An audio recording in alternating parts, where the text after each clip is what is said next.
ಓ ಸಾಕಣ.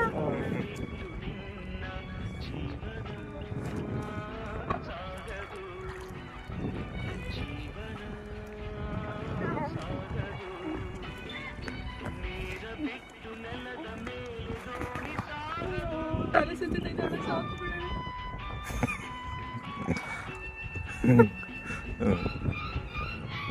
ನೀರಲ್ಲಿ ಯಾವತ್ತು ಹೋಗಿಲ್ಲ ನೀನು?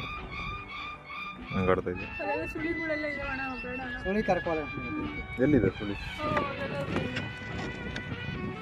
ಅದು ನೋಡು ಅವ್ರ ಅಲ್ಲಿ ಕೆಳಗೆ ಟಚ್ ಆಗ್ತೈತೆ ನೋಡು ಅವ್ರ ಕೋಲು. ನೋಡಿ ಎಷ್ಟು ಹಾಳ ಐತೆ ಅಂತ ಗೊತ್ತಾಗ್ತದೆ. ಆ ಕೋಲ್ ನೋಡಲ್ಲಿ ಕೆಳಗೆ ಹೋಗ್ತೈತೆ.